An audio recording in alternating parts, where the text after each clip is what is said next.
আগামী ২৭শে আগস্ট মঙ্গলবার লোকনাথ বাবার জন্মতিথি, জন্মাষ্টমী এবং লোকনাথ বাবার জন্মতিথি। এই উপলক্ষে দিকে দিকে এই ক্যাম্পগুলো হয়েছে এবং সেখানে লোকনাথ বাবার খুব সুন্দর করে ফটো, মালা, পুজোর সামগ্রী দিয়ে এবং সুন্দরভাবে স্টেজের অর্গানাইজেশন করা হয়েছে। চারিদিকে গান সব কিছু বাজছে।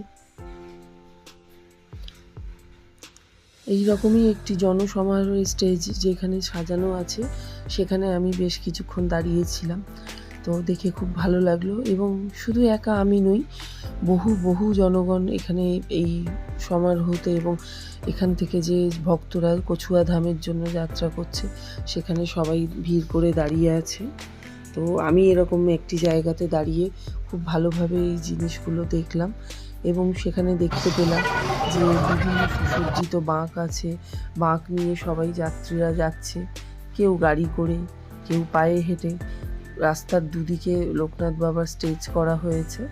বহু লোকজন, বহু মানুষজন ভিড়ের মধ্যে রয়েছে এবং সেখানেতে সব বাঁকগুলো নিয়ে সাজানো, বিভিন্ন বাঁক বিভিন্ন রকমভাবে সুসজ্জিত।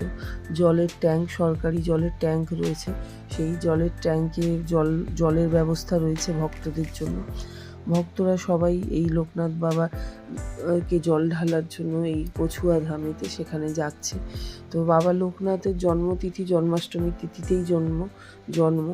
লোকনাথ বাবা হচ্ছেন একজন সন্ত হিসেবেই আমাদের পশ্চিমবঙ্গে তাকে ধরা হয় এবং তিনি খুব ওয়েস্ট বেঙ্গলে আসার, উনার জন্ম হওয়ার পরে উনি এই ওয়েস্ট বেঙ্গলেতেই বহু বছর এরকমভাবে উনি ছিলেন এবং সন্ত হিসেবে এবং মানুষের বহু উপকার, বহু লীলা তার আমরা জানি। তো সেইখানে ভক্তদের ভিড়, ভক্তরা দেখো তোমরা যে তাদের শিবিরগুলো তৈরি হয়েছে, এই শিবিরগুলোতে তাদের এই যে যাচ্ছে, তাদের পায়ে ব্যথা, যারা হেঁটে যাচ্ছেন বিশেষ করে, তো তাদের স্টে করার, হল্ট করার জায়গার ব্যবস্থা করা হয়েছে। সেই হল্টের মধ্যে তারা বসে বিভিন্ন জায়গা থেকে আগমন যে ভক্তদের, তারা রেস্ট নিচ্ছে।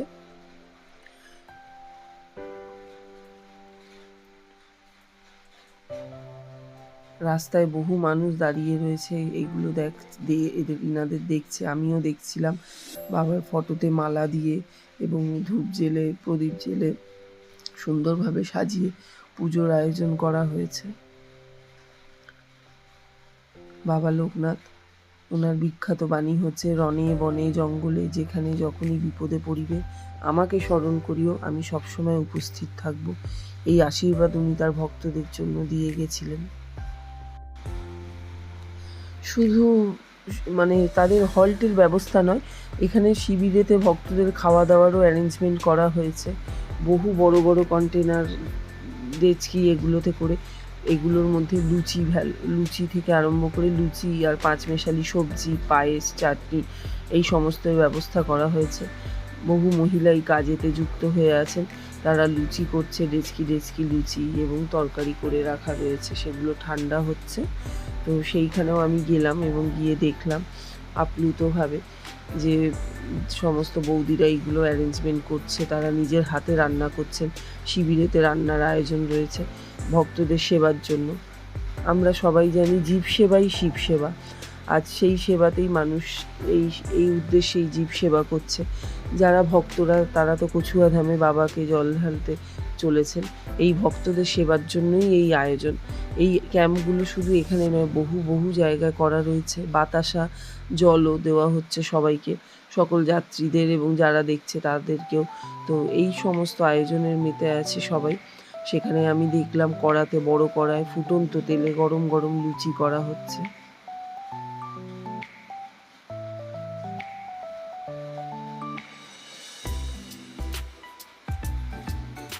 রাশি রাশি লুচি ভেজে ছেঁকে তুলে নেওয়া হচ্ছে। বহু মানুষ মিলে লুচিগুলোকে বেলে রাখছে আর ফুটন্ত তেলেতে, কড়াতে একে একে সব লুচিগুলোকে ছেড়ে অনেক বৌদিরা সেইগুলো ভাজছেন। কিছু মানুষ আছেন যারা এইগুলো বেলে দিচ্ছে এবং দুজন মিলে এইগুলোকে ভাজছে ছেঁকে ফুটন্ত তেলেতে। একটার পর একটা লুচিগুলো ছেড়ে ভেজে নেওয়া হচ্ছে। তো আমি সেখানে দাঁড়িয়ে অনেকক্ষণ ধরে সেগুলোই দেখছি। ভালো লাগছে দেখতে যে অ্যারেঞ্জমেন্টগুলো যে করা হয়েছে সেগুলো দেখছি আমি।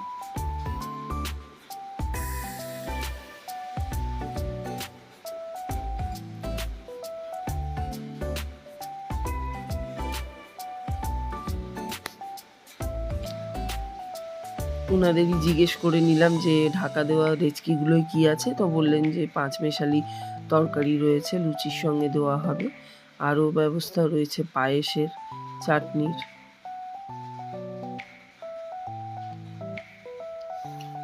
বাচ্চা বড় মাঝারি সবাই রয়েছে। এই দেখো বন্ধুরা, কি সুন্দর একটা মাগ সাজানো। মাগ নিয়ে যাত্রীরা এলো, ভক্তরা বাঘটাকে এখানে রাখলো, এবার ওরা বিশ্রাম করবে হলটেতে, শিবিরেতে। তো বাঘটা ফুলে সাদা আর্টিফিশিয়াল ফুল দিয়ে, ময়ূরের পালক দিয়ে সুসজ্জিত।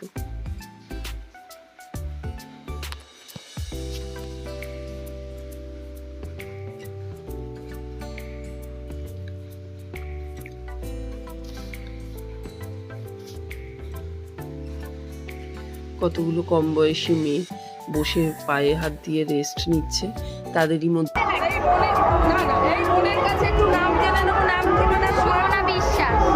আচ্ছা, কোথা থেকে এসেছো? আচ্ছা, প্রত্যেক বছরই যাও? আমি এই প্রথম এসেছি বিয়ের পর। বিয়ে হয়েছে তাই জন্য নতুন যাচ্ছ? বাহ, তো এইরকম বাড়ির সবাই অনেক দিন ধরেই যাচ্ছে, এখানে রেস্ট নিচ্ছ তাই তো? কতক্ষণ থামবে? এই 1-1.5 ঘন্টা। সুমনা এখানে অন্যদের সঙ্গে, যাদের সঙ্গে বাড়ির লোকজনের সঙ্গে, প্রতিবেশীদের সঙ্গে এসেছে, বলল 1 ঘন্টা 1.5 ঘন্টার মতন, 1-1.5 ঘন্টা 2 ঘন্টার মতন এখানে রেস্ট নেবে। হল্ট রয়েছে। নতুন বিয়ে হয়েছে, নতুন বিয়ের পরে এই প্রথম সে যাচ্ছে। তো শুনে ভালো লাগলো তাদের মনের এই বিশ্বাসেই তো ভগবান ধরা দেয়। আমরা জানি বিশ্বাসে মেলায় ভগবান তর্কে বহুদূর। ভক্তের ভক্তিতেই ভগবানের ধরা। তো সেই বিশ্বাসেই তারা এগিয়ে চলেছে সবাই, দলে দলে। বহু মানুষের ভিড়, বহু জনসমারোহ রয়েছে।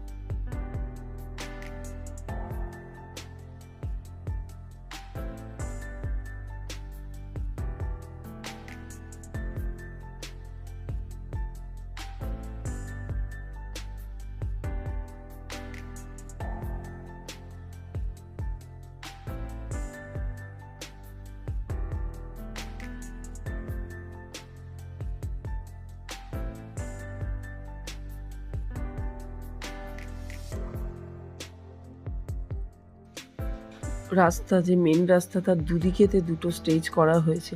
খুব সুন্দরভাবে স্টেজগুলো লাইটিং দিয়ে, আর্টিফিশিয়াল ফুল, এগুলো ডেকোরেশন দিয়ে সাজানো রয়েছে। এবং মাঝখানে বসানো রয়েছে লোকনাথ বাবার ফটো, সেটা ফুল দিয়ে, মালা দিয়ে সাজানো এবং পুজো করে রাখা হয়েছে। লোকাল মানুষেরাও বিভিন্ন চেয়ারে তারা বসে আছে। এই দেখো, গাড়ি করে সবাই যাচ্ছে, অনেকে পায়ে হেঁটেও অনেকে যাচ্ছে, গাড়ি করেও যাচ্ছে। জলের বাঁক কাঁধে নিয়ে পায়ে হেঁটেও এগিয়ে চলেছে তারা।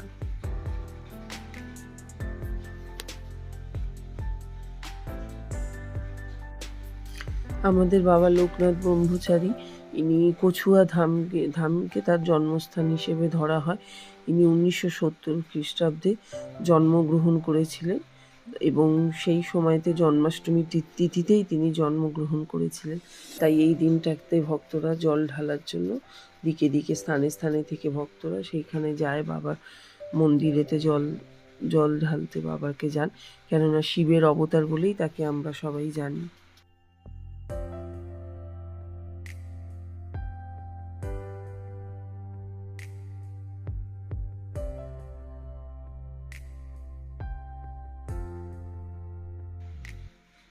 শিবিরের কাছে দেখলাম হঠাৎ খুব ভিড় জমেছে এবং ভক্তরা সবাই ভিড় করে দাঁড়িয়ে আছে। চলো একবার দেখে নিই কি হচ্ছে এদিকটা। আচ্ছা, পায়েস বিতরণ হচ্ছে। এখানকার এই ওয়ার্ডের যিনি পৌরপিতা, তিনি নিজে হাতে করে পায়েস খাওয়াচ্ছেন, মানে পায়েস যে ভক্তদেরকে ডিস্ট্রিবিউট করে দিচ্ছেন।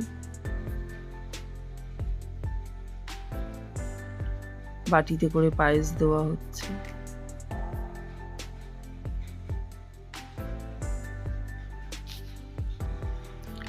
বেশ কিছুক্ষণ ধরে চললো এই পায়েস দানের অনুষ্ঠান, কেননা অনেকটা একটা বড় ডেচকির মধ্যে করে পায়েসগুলো সবাইকে দেওয়া হচ্ছে এবং পায়েস নেওয়ার জন্য ভক্তদের লাইনও পড়েছে।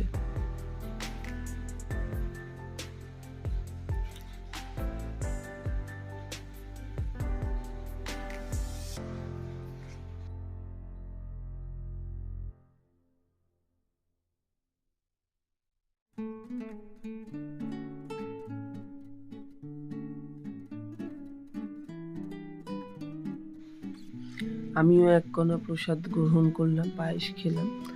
খেয়ে সেখানেই স্টেজের বাইরেটা দাঁড়িয়ে দেখছি সবাইকে। একটা লস্যির দোকান, জয়গুরু লস্যি সেন্টার, সেটাও স্টল দেওয়া হয়েছে। এখানে বিভিন্ন ধরনের লস্যি, বাদাম lassi, orange lassi, special lassi, normal lassi, এগুলো রয়েছে। এই ভিড়ের মধ্যেই একটি বাস এগিয়ে চললো, একটি ভলভো বাস, দূরপাল্লার। বাবার ভক্তর সংখ্যা যে অসংখ্য, সেটা এই ভিড় দেখেই বোঝা যাচ্ছে। তারা বিভিন্নভাবে তারা মাক নিয়ে বাক সাজিয়ে হেঁটে অথবা গাড়ি করে চলেছে। তাহলে বন্ধুরা, আজকে সারাদিন আমি কী করলাম সেটা তোমাদের সঙ্গে শেয়ার করে নিলাম। আরেকবার বলে নিই, আমার চ্যানেলটাকে সাবস্ক্রাইব করার জন্য thank you and thanks for watching me. এবং ভালো লাগলে অবশ্যই লাইক এবং শেয়ার করো। Thank you so very much. তোমাদের সাপোর্ট আমার প্রচণ্ড প্রচণ্ড প্রচণ্ড দরকার এবং প্রচণ্ড কাম্য।